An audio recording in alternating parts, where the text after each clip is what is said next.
Je m'appelle Kenny, on m'appelle Ken Inkaolix. Je fais partie du collectif Inkaolix Tattoo. Voilà, Inkaolix pourquoi? Parce que à l'époque j'ai ouvert avec mon frère et on a voulu créer un nom de salon. Le Inkaolix, c'est, on était fan du hip-hop des années 90 et il y avait un groupe qui s'appelait The Alkaolix. Voilà, les alcooliques en gros. On s'est dit ouais, ce serait marrant de remplacer le alk qui correspond à l'alcool par Ink et ça donnait Inkaolix. Voilà, tout simplement. Sur le logo de Inkaolix, ouais, c'est une fiole d'eau de vie format japonaise parce qu'on a des inspirations japonaises dans nos tatouage et avec de l'encre qui en sort. Et le symbole qui est dessus, c'est le symbole Inku, c'est le kanji de l'encre. Voilà, après l'encre ancienne, vraiment. C'est quoi un artiste? C'est ça la question.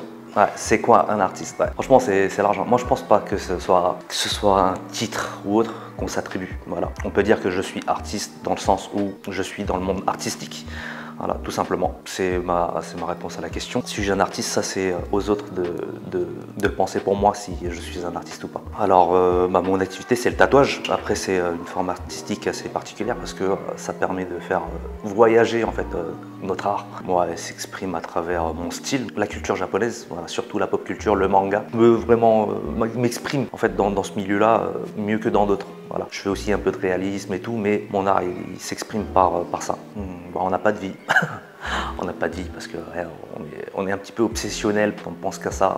Des fois ça peut aller même au-delà de notre vie familiale et tout. Ouais, c'est un petit peu obsessionnel, surtout dans le rythme du tatouage parce que voilà, on tatoue tous les jours, ça c'est vraiment de l'exécution du dessin qu'on a fait peut-être la veille tard le soir. Donc c'est vraiment, on va dire les contraintes voilà, d'être artiste. Après il y a des fois on stagne, on a le cerveau vraiment en vrac. Alors mes références pour voir mon parcours. Alors moi je suis génération des années 90, j'ai grandi avec le club Dorothée. Mes premiers dessins, ça a été ceux de Akira Toriyama avec Dragon Ball Z. Voilà. Après, j'ai eu aussi Ken le Survivant, que j'ai beaucoup dessiné étant gosse, parce que ouais, j'avais les volumes de DBZ, de Ken le Survivant quand j'étais petit, et j'ai essayé de reproduire et tout.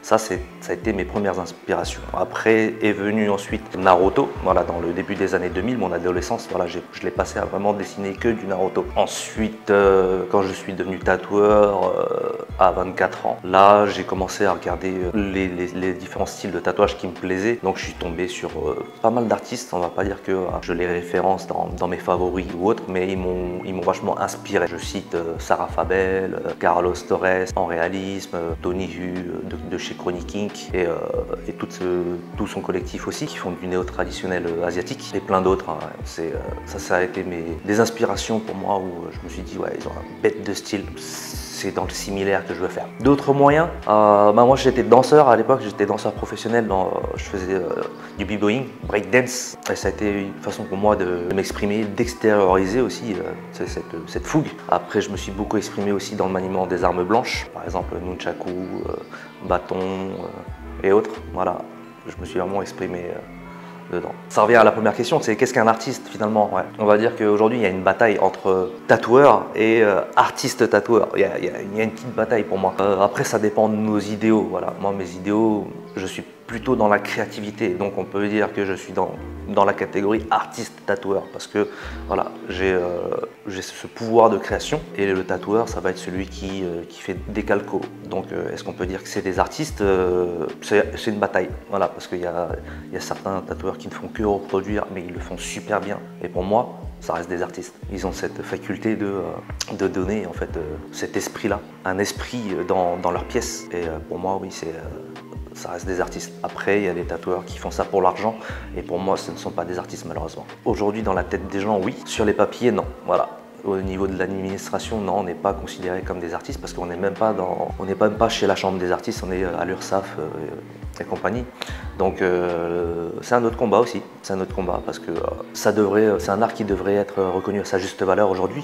Par exemple, on est sur le même code APE que plein d'autres. Je cite des métiers comme escort girl et tout. C'est un code APE qui regroupe tous les métiers inclassifiables, on va dire comme ça. Pourtant, c'est très ciblé, donc ça mérite quand même qu'on ait un vrai statut en tant qu'artiste. On va dire que c'est mes collègues. On va dire que c'est mes collègues qui m'inspirent le plus aujourd'hui et qui me poussent à aller de l'avant. Voilà. Aujourd'hui, voilà, je tiens un shop, je suis leader d'un collectif. C'est vraiment, je dois assurer au maximum pour les tirer vers le haut. Mais eux aussi me tirent vers le haut. Donc c'est donnant-donnant. Voilà, c'est donnant-donnant. C'est une de mes principales sources d'inspiration aujourd'hui. Le syndrome de l'imposteur. Moi je dirais pas non, je dirais pas ça. Je me suis toujours senti légitime à faire ce que je faisais parce que j'aimais ça. Voilà, tout simplement, j'ai toujours nourri une passion. J'ai jamais eu le syndrome de l'imposteur à me dire ouais mais je suis pas légitime à faire ce style et tout. Non en fait ça c'est inquantifiable, donc on peut pas dire ça. D'autres formes d'art, ouais carrément, ouais. J'ai toujours voulu faire un peu de modelage. Par exemple j'ai acheté deux morceaux de terre à modeler, ça fait 3 ans qu'ils dorment dans ma cave. En fait j'ai jamais eu le temps à cause du rush intensif qu'il y a dans le métier.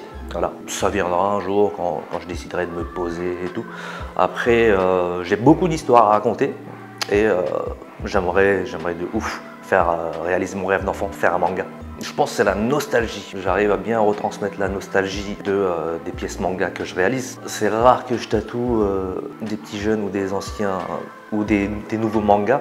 Je tatoue beaucoup des mangas des années 90 ou des débuts 2000. C'est vraiment nostalgique, voilà. C'est dans ma tranche d'âge, 30 ans. C'est vraiment nostalgique, hein. Ils se souviennent tous de Club Dorothée, c'est du DBZ à fond, c'est du Naruto.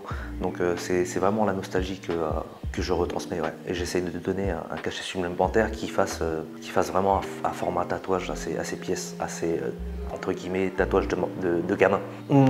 Non, parce que ouais, ça fait 9 ans que je tatoue là et j'ai toujours été dans le rush et j'ai toujours kiffé ce que je faisais. Après oui, là aujourd'hui je commence à réfléchir à des projets futurs qui n'ont rien à voir avec l'art que je fais. Donc j'arrêterai pas, mais peut-être que j'utiliserai mes connaissances pour autre chose. Alors je me suis contenté jusqu'à aujourd'hui de modifier la touche de quelqu'un d'autre en rajoutant ma sauce, c'est-à-dire je faisais un petit peu les choses à moitié. Là ce que je cherche à faire vraiment c'est imposer ma touche à moi. Voilà, imposer ma touche à moi, vraiment créer un design de A à Z et non recopier le style de Akira Toriyama, de Masashi Kishimoto pour Naruto et les mettre à ma sauce. Non, je veux vraiment commencer à passer ce cap-là d'imposer mon style.